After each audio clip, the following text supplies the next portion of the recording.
ناظرین کرام، عشق کی ایک اور پرنور محفل کے ساتھ آپ کی میزبان مسکان سنبل صدیقی حاضر خدمت ہے۔ محفل عشق کی یہ 16ویں محفل ہماری ماں، ہم سب کی ماں طیبہ طاہرہ سیدہ عائشہ صدیقہ رضی اللہ تعالی عنہا کے مبارک ذکر سے موسوم ہے، جن کا آج یوم وصال بھی ہے۔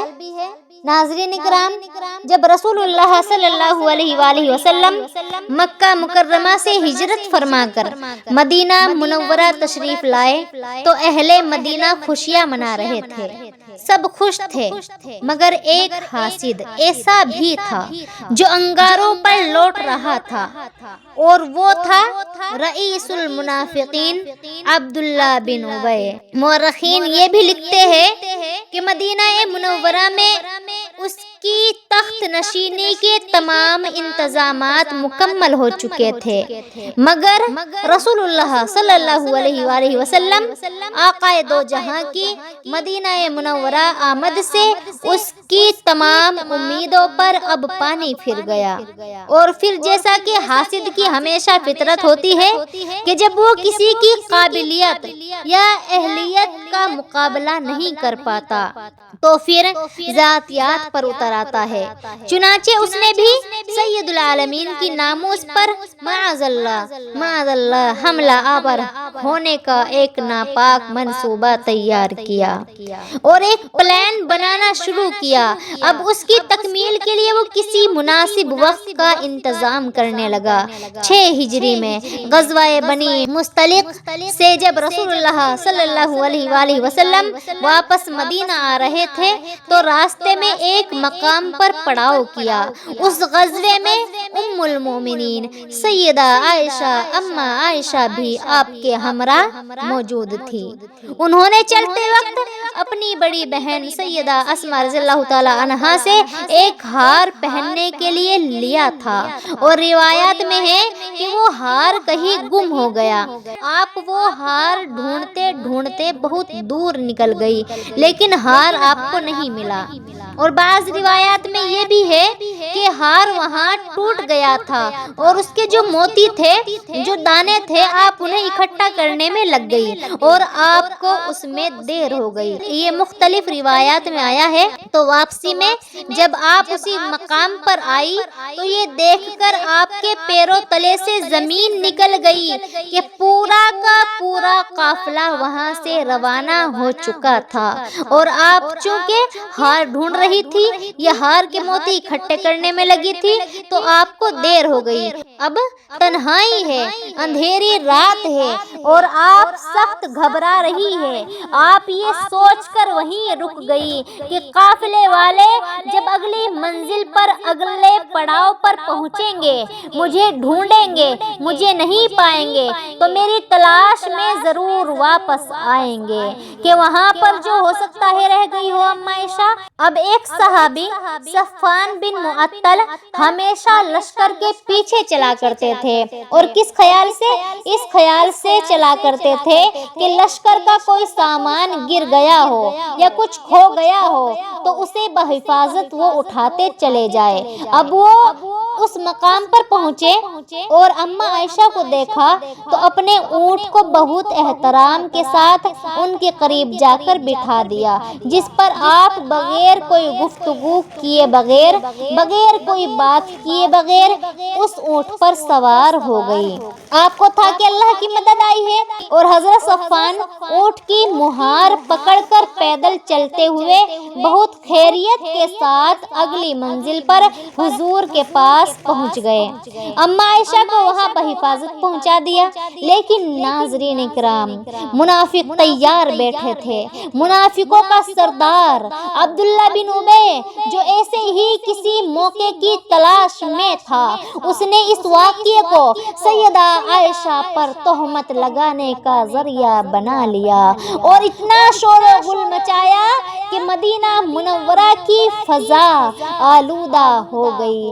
صحیح بخاری میں منقول ہے کہ رسول اللہ صلی اللہ علیہ وآلہ وسلم آقائے دو جہاں کو جب اس بہتان کا علم ہوا تو آپ مسجد نبوی میں تشریف لے گئے، منبر پر کھڑے ہوئے اور عبداللہ بن ابی کا نام لیے بغیر ارشاد فرمایا کہ اے گروہ مسلمین، کہ اے گروہ مسلمین، کون ہے جو میری اس شخص کے مقابلے میں مدد کرے جس نے مجھ کو میرے اہل بیت کے بارے میں ایذا پہنچائی ہے۔ اللہ کی قسم، رسول اللہ کہہ رہے ہیں کہ میں نے اپنے اہل میں سوائے نیکی اور پاک دامنی کے کچھ نہیں دیکھا۔ سبحان اللہ۔ اب یہ خبر اڑتے اڑتے جو رومرز ہوتے ہیں ناظرین کرام، اسی لیے علماء کرام منع فرماتے ہیں کہ رومرز حرام ہے، اس کا بہت حساب ہے۔ رومرز جو ہم بہت آسانی سے یہاں کی بات سنی وہاں لگا دی، وہاں کی بات سنی آگے 10 لوگوں میں پھیلا دی، سوشل میڈیا پر ڈال دی، اس سب کے بیک گراؤنڈ ہے کس طرح اس کو منع فرمایا گیا ہے۔ تو اب جب یہ بات بہت عام ہو رہی تھی، سیدہ عائشہ کے کانوں تک یہ بات پہنچی تو اماں عائشہ فرماتی ہے کہ یہ بہتان سنتے ہی میرے پاؤں تلے سے زمین نکل گئی۔ آپ ہم سب کی ماں، ہم سب کی امی جان کہتی ہے، نہ میں نے رسول اللہ سے کوئی ذکر کیا نہ آپ نے مجھ سے اس بارے میں کوئی بات کی، اور میں آپ سے اجازت لے کر اپنے والدین کے گھر چلی گئی۔ گھر پہنچ کر کہتی ہے کہ میں نے اپنی والدہ حضرت ام رومان سے پوچھا کہ اے ماں، تم کو معلوم ہے کہ لوگ میرے بارے میں کیا کہتے پھر رہے ہیں؟ ام رومان نے بیٹی کی یہ بات سنی تو انہیں تسلی دی اور کہا، بیٹی، میری پیاری بیٹی، تو رنج نہ کر۔ دنیا کا قاعدہ اور دستور ہے کہ جو عورت خوبصورت، قابلیت اور اپنے شوہر کے نزدیک بلند مرتبے کی حامل ہوتی ہے تو حاسدین اس کو نقصان پہنچانے کے لیے ہر حد سے گزر جاتے ہیں۔ میں چاہتی ہوں خواتین غور سے سنیں یہ بات۔ سیدہ عائشہ صدیقہ رضی اللہ تعالیٰ عنہ فرماتی ہے کہ مجھ کو اس واقعے سے کپ کپی چڑھ کر اس قدر بخار ہوا کہ میری والدہ ام رومان نے گھر کے تمام کپڑے چادریں مجھ پر ڈال دی۔ تمام رات آنسو بہاتے گزری، ایک لمحے کے لیے بھی آنسو نہیں تھم رہے تھے۔ اسی طرح کئی دن گزر گئے۔ دراصل ہر عشق کی ناظرین کرام ایک آزمائش ہوتی ہے، اور رسول اللہ کی محبوب زوجہ بھی اسی عشق کی آزمائش سے گزر رہی تھی۔ بہتان لگانے والوں کو خبر تک نہیں تھی کہ آزمائش ختم ہونے والی ہے، اور رسول اللہ کی محبوب زوجہ بھی اسی عشق کی آزمائش سے گزر رہی تھی۔ بہتان لگانے والوں کو خبر تک نہیں تھی کہ آزمائش ختم ہونے والی ہے۔ الحمدللہ۔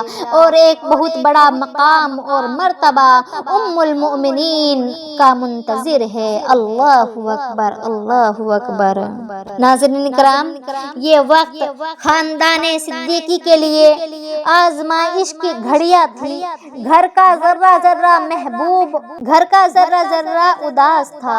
بعض مشائخ نے تو یہاں تک لکھا ہے کہ اس وقت سیدنا ابو بکر صدیق رضی اللہ تعالی عنہ کے گھر ایک پالتو بلی تھی، اور یہ کہا گیا ہے کہ وہ ان دنوں میں، ان مومنٹس میں وہ بلی تک بیٹھی رویا کرتی تھی۔ سیدہ عائشہ کی اس بہتان کی وجہ سے وہی کیفیت تھی جیسے ناظرین کرام کبھی حضرت مریم سلام اللہ علیہا گزری تھی۔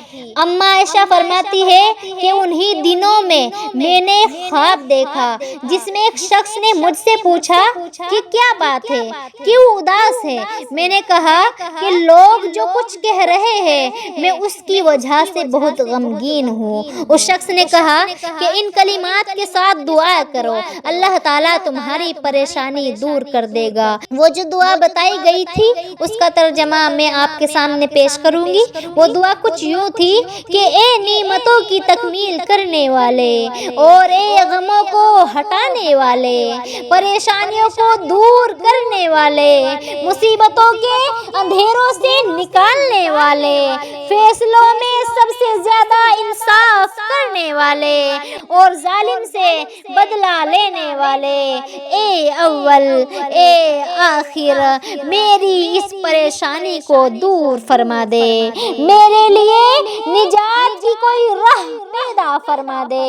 اما عائشہ فرماتی ہے کہ میں خواب سے بیدار ہوئی تو بارگاہ خداوندی میں سجدہ ریز ہو گئی اور دعائیں کرنے لگی، اے مظلوموں کے دستگیر، اے کمزوروں کے داتا، اے مصیبت زدوں کو مصیبتوں سے نکالنے والے۔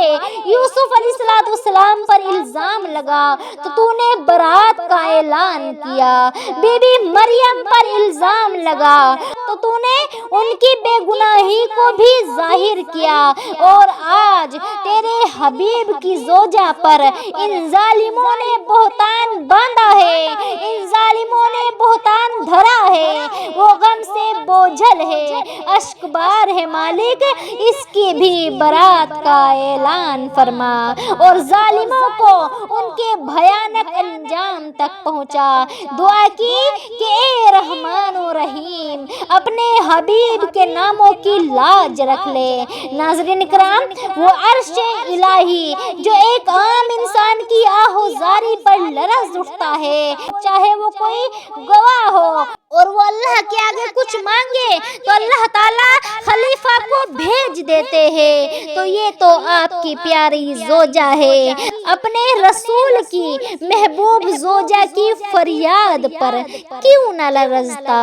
سیدہ عائشہ کے اس آزمائش سے سرخ رو ہونے اور بہتان لگانے والوں کے ذلیل و رسوا ہونے کی اب گھڑیاں قریب آ گئی تھی۔ اللہ اکبر۔ وفا بصفا سیدہ عائشہ طیبہ طاہرہ سیدہ عائشہ، جن کی عفت پہ کرتا ہے قرآن بیان، ایسی ہے بحیا سیدہ عائشہ، لب پہ ذکر نبی دل میں خوف خدا ہے بہت پارسا سیدہ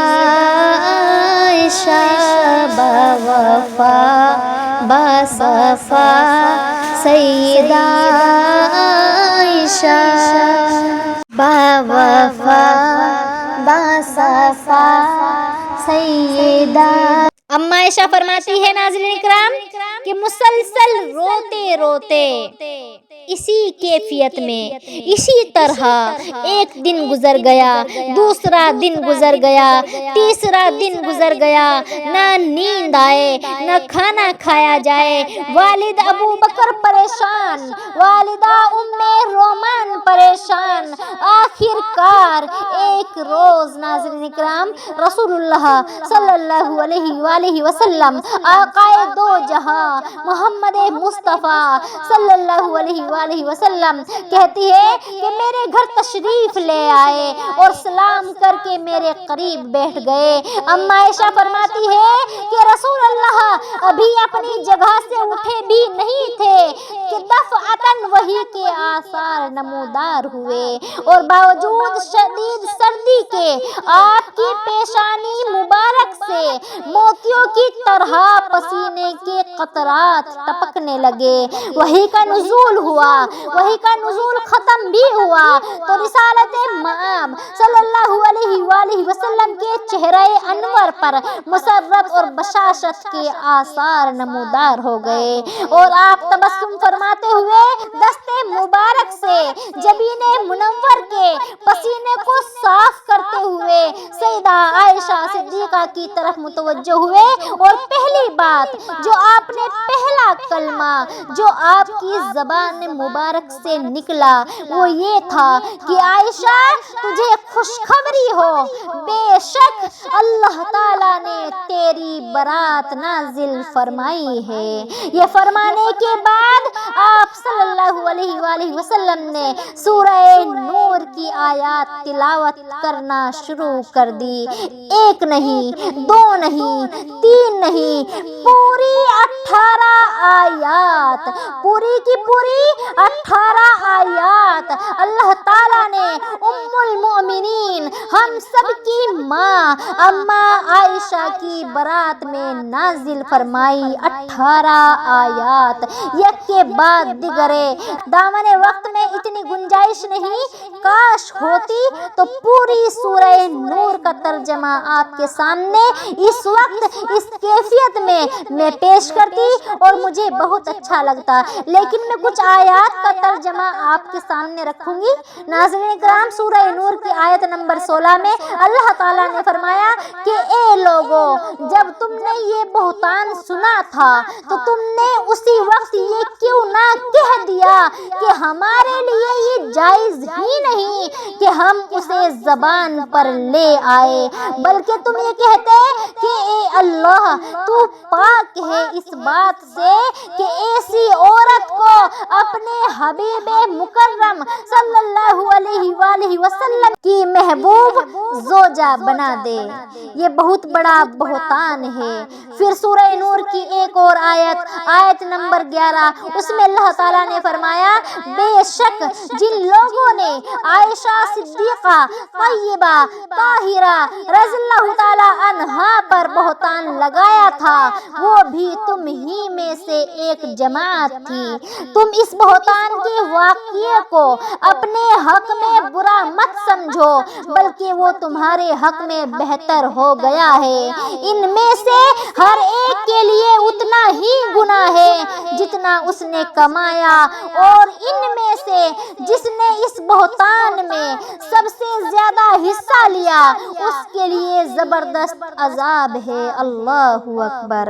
یعنی رومر غیبت ایک طرف سے پھیلتا ہے، آپ کے سامنے وہ غیبت آئی، آپ کے سامنے وہ چغلی آئی، آپ کے سامنے وہ رومر آیا، آپ نے لا حول پڑھی اور اس کو آگے نہیں پہنچایا تو آپ ویسے گناہگار نہیں ہوئے ان آیتوں کے مطابق، لیکن جب آپ نے اس میں اپنا حصہ ڈال دیا، اس میں کوئی ایک بات شامل کر دی، آگے بڑھایا اور آگے بڑھایا، تو آپ بھی اس میں اتنے ہی گناہگار ہوئے جتنا وہ انسان جس نے اس رومر کو شروع کیا۔ اور ہمارے یہاں کسی کے بارے میں کچھ بھی کہہ دینا، کہہ کر آگے بڑھ جانا یا اس کو پبلش کر دینا اب کتنا آسان ہو گیا ہے۔ بہرحال اماں عائشہ فرماتی ہے کہ مجھے یقین کامل تھا کہ اللہ تبارک و تعالی ضرور میری برات فرمائے گا، لیکن میرا خیال تھا کہ میری برات کے مطابق نبی کریم صلی اللہ علیہ وآلہ وسلم کو کوئی خواب دکھا دیا جائے گا۔ اماں عائشہ کو یقین تو تھا اللہ کی ذات پر، لیکن انہیں لگا کہ رسول اللہ کو کوئی خواب آئے گا، میری گواہی دے دی جائے گی، لیکن کہتی ہے یہ میرے وہم و گمان میں بھی نہیں تھا کہ میرے بارے میں اللہ تبارک و تعالی قرآن کریم میں باقاعدہ آیت ہی اتار دے گا جن کی قیامت تک تلاوت ہوتی رہے گی، اور قیامت تک اہل ایمان میری پاکیزگی اور طہارت کی گواہی دیتے رہیں گے انشاءاللہ۔ آدائے رسالت پہ جو بہتان لگایا، آدائے رسالت پہ جو بہتان لگایا، خالق نے تجھے اس سے بری کر کے دکھایا، اور سورہ نور تیری شان میں اتری، سورہ نور تیری شان میں اتری، تطہیر کی آیت تیری برہان میں اتری، تطہیر کی آیت تیری برہان میں اتری۔ رتبہ ہے بڑا تیرا، رتبہ ہے بڑا تیرا، تیری شان بڑی ہے، رتبہ ہے بڑا تیرا، تیری شان بڑی ہے۔ اے مادر امت میرا ایمان یہی ہے، اے مادر امت میرا ایمان یہی ہے۔